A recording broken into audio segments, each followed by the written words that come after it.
हिम्मत करे इंसान तो क्या हो नहीं सकता, वो कौन सा उक्दा है जो वह हो नहीं सकता। और मैं बाय बर्थ एक नाइट ब्लाइंडनेस के साथ साइमा, जिसमें रात को अंधराता, रात को नज़र नहीं आता था हम सब बहन भाइयों को, और वक्त के साथ साथ हमारी नज़र गिरती गई। मेरे पेरेंट्स को ये पता ही नहीं था कि हम नाबीना लोग भी किसी तरह पढ़ सकते हैं। मैंने पहले एक एमए किया स्पेशल एजुकेशन में regular, MA political science private किया, एमबीए एग्जीक्यूटिव किया, MPhil education policy development, MPhil special education किया यूएमटी से, और एमफिल अल्लाह का शुक्र है अब मैं पीएचडी अपनी जो फाइनल डिसर्टेशन है वो सबमिट करने वाला हूँ। जब मैं कंपेटिटिव एग्जाम में बैठा बड़ा कॉन्फिडेंट था, और अल्लाह का शुक्र आज आपके सामने एक कामयाब असिस्टेंट कमिश्नर बैठा कि अल्लाह ताला इंसान से लेता नहीं है, वो हमेशा देता है, और उसकी एक अता है। जब भी वो बच्चे डीमोटिवेट होने लगते हैं तो मैं उन्हें कहता हूँ कोई चीज़ इम्पॉसिबल नहीं है। अगर आप इम्पॉसिबल के लफ्ज़ को भी तोड़े ना तो वो कहता है आई एम पॉसिबल। मैं ये समझता हूँ कि अपनी ज़िंदगी का रिमोट हमें किसी के हाथ में नहीं देना चाहिए कि वो आपकी खुशी, वो आपकी मायूसी उदासी का हाथ से कंट्रोल करे। जी, अगर किसी एक की ज़िंदगी भी मेरी वजह से बदल जाती है तो मेरा दुनिया में आने का मकसद पूरा हो गया। अपने लिए तो सभी जीते हैं इस जहां में, है ज़िंदगी का मकसद औरों के काम आना। अस्सलाम वालेकुम नाज़रीन, आप देख रहे हैं न्यूज़ अलर्ट और मैं हूं आपकी मेज़बान साइमा शहजाद। आज मैं आपको मिलवाने वाली हूं एक बहुत ही स्पेशल किस्म की पर्सनैलिटी से। हमारे साथ मौजूद होंगे मुबशर शहजाद साहब, और इनके बारे में जितना मैं जानती हूं थोड़ा सा आपको बताती चलूं कि इन्होंने माशाल्लाह अपनी ज़िंदगी में बहुत कुछ अचीव किया, और इतनी कम उम्र में इन्होंने इतना सब कुछ कैसे किया। ये ब्लाइंड हैं लेकिन इन्होंने अपनी ज़िंदगी में अपनी इस जो वीकनेस है इसको आड़े नहीं आने दिया। माशाल्लाह ये आईसेफ जो पाकिस्तान के एक ऐसा इदारा है जो कम्पेटिटिव एग्ज़ाम्स की जो है प्रिपरेशन करवाता है, उसमें ये पढ़ाते भी हैं, और यहीं से इन्होंने स्टडी भी किया, और इन्होंने मुकाबले का इम्तहान भी पास किया, और अभी ये असिस्टेंट कमिश्नर की पोस्ट जो है इनको मिली है। तो इनसे बात करते हैं। जी, इस तरह है कि मैं बाय बर्थ एक नाइट ब्लाइंडनेस के साथ साइमा, जिसमें रात को अंधराता, रात को नज़र नहीं आता था हम सब बहन भाइयों को, और वक्त के साथ साथ हमारी नज़र गिरती गई। मैंने मैट्रिक फेडरल बोर्ड में अल्लाह का शुक्र है बायो साइंस के साथ टॉप किया, फिर एफएससी प्री इंजीनियरिंग किया, और उसके बाद 4 साल मेरी तालीम रुक गई। क्योंकि एफएससी में आके अब मुझे किताब के ऊपर लिखा हुआ नज़र नहीं आता था, और बोर्ड पर जो टीचर लिखता था वो नज़र नहीं आता था।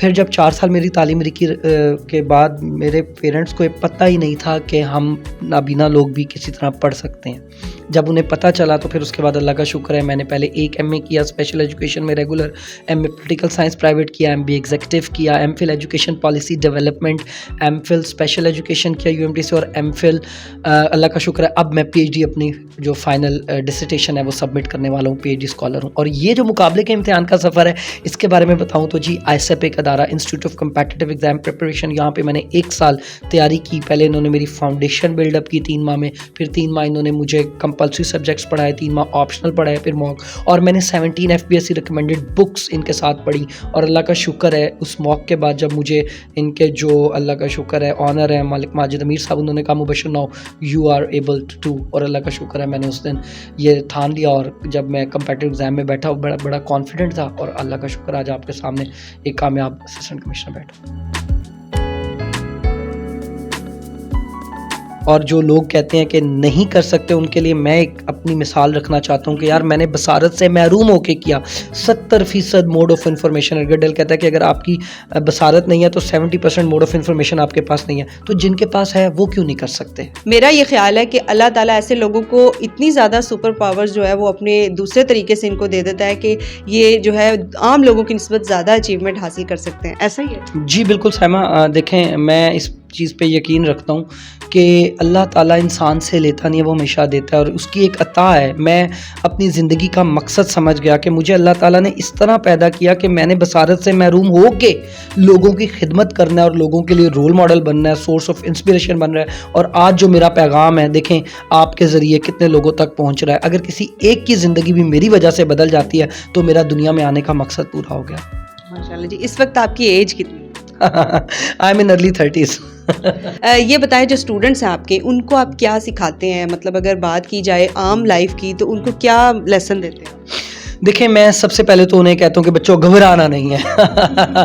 हिम्मत के साथ, हौसले के साथ, अल्लाह पे तवक्कल करते हुए जब भी वो बच्चे डिमोटिवेट होने लगते हैं तो मैं उन्हें कहता हूँ कोई चीज़ इम्पॉसिबल नहीं है। अगर आप इम्पॉसिबल के लफ्ज़ को भी तोड़े ना तो वो कहता है आई एम पॉसिबल। और फिर रूमी साहब की वो बात कहता हूँ कि वो कहते हैं what you seek is seeking you. जिस चीज़ की तुम जुस्तजू करते हो वो चीज़ भी तुम्हारी जुस्तजू करती है। यही लॉ ऑफ अट्रैक्शन है। अल्लाह कुरान में कह रहा है ना, लैसल इंसान इल्ला मा सा। इंसान के लिए वही कुछ है जिसकी वो कोशिश करता है। और जी, मैं अपने बच्चों के लिए एक मुखलिस मशवरा हमेशा उनको देता हूँ कि बच्चों तुम लोग कर सकते हो। मैं उन्हें ये नहीं कहता कि तुम नहीं कर सकते, बस। बिल्कुल, और ये एक बहुत बड़ा जुमला है। अगर किसी को ये कह दिया जाए और थपकी दे दी जाए कि आप ये कर सकते हैं तो इंसान की सारी एबिलिटीज़ खुद ब खुद बाहर आना शुरू हो जाती हैं।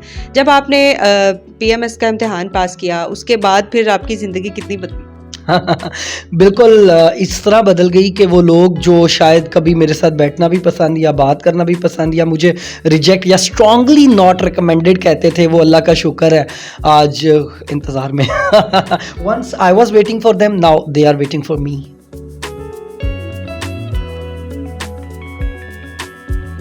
कभी तनकीद का सामना करना पड़ा आपको? जी, बिल्कुल। देखें, ऐसा तो नहीं हो सकता कि ज़िंदगी हमेशा कोई it's not a bed of रोसेस। मुझे तनकीद और मुश्किलात इन सब चीज़ों का बहुत सामना करना पड़ा, लेकिन मैंने तनकीद को हमेशा इस्लाह के तौर पे लिया। मैंने अगर कोई तनकीद बेजा होती या मुझे लगता कि ये सिर्फ़ एक तनकीद बराए तनकीद है तो उसको मैंने कभी नहीं लिया, लेकिन तनकीद बराए इस्लाह को लिया। क्यों? मैं ये समझता हूँ कि अपनी ज़िंदगी का रिमोट हमें किसी के हाथ में नहीं देना चाहिए कि वो आपकी खुशी, वो आपकी मायूसी, उदासी का हाथ से कंट्रोल करे। जी। अब जब कभी आप जाते हैं, ट्रैवल करते हैं, कहीं पे भी किसी जगह पे भी अपने इस इंट्रोडक्शन और नाम के साथ जाते हैं कि वो वाला मुबशर शहजाद जा रहा है, तो लोगों का क्या प्रोटोकॉल होता है? हाँ, देखें, मैं आपको एक बात कहूँ, मुझे इस चीज़ की बड़ी तकलीफ़ होती थी कि जब मैं जाता था लोग मेरी माज़ूरी को पहले देखते थे। और इंसान, मैं ना एक नज़्म आपके गोशगुज़ार करूँगा जिसमें मेरा मैसेज आपको चला जाएगा। जो लफ्ज़ डिसेबल है ना, ये जब यूज़ होता था पहले लिखते थे डिसेबल्ड पर्सन्स, मैं कहता था नहीं, डिसेबल्ड का मतलब है काबिल नहीं, पर्सन, इंसान। अगर इस लफ्ज़ को बहुत ज़रूरत है इस्तेमाल करने की तो पर्सन विद डिसेबिलिटी कर दो। अब तो person with different ability use होता है। अब मैंने लिखा कि मिलकर एक तहरीक चलाएं, डिसेबल का लफ्ज़ हटाएं। मिलकर एक तहरीक चलाएं, डिसेबल के कॉन्सेप्ट को मिटाएं। जो ना समझे हम लोगों को, उनको मिलकर हम समझाएं। राज़ी रहकर रब की रज़ा में, ये जो शेर मैं आपकी अर्ज़ कर रहा हूँ ये ज़िंदगी का खुलासा है मेरी, कि राज़ी रहकर रब की रज़ा में सब्र और शुक्र का दर्स दे जाएं। दुनिया से मांगने की ज़रूरत क्या है, अपने ही रब पर आस लगाएं। और हाथ फैलाने की नौबत ना है, चादर देख कर पाँव फैलाएं। और एबल होना बड़ी बात नहीं है, अपनी एबिलिटी को खुद मनवाएं जैसे मैंने मनवाया। और मैं कहता हूँ कि स्पेशल बनकर सबको दिखाएं, जैसे लोग हमें कहते हैं नीड्स अपनी खुद पूरी कर जाएं, और जो आपने अभी कहा। और मकता है साइमा आपकी नज़र के वाह रे मुबशर, क्या अजब तमाशा फ़ानी दुनिया में बाकी रह जाए। ये मेरा मैसेज है। अब जब वो लोग मुझे मिलते हैं तो वो और नज़र से मिलते हैं। वो शायद अब मेरी माजूरी से पहले मेरे इंसान और मेरी काबिलियत को पहले देखते हैं। तो बहुत अच्छा लगा sir, thank you so much, आपने हमें टाइम दिया। इसी के साथ मैं आपसे इजाज़त भी लेना चाहूँगी। अपना बहुत सारा ख्याल रखिएगा। Thank you so much. अल्लाह हाफ़िज़।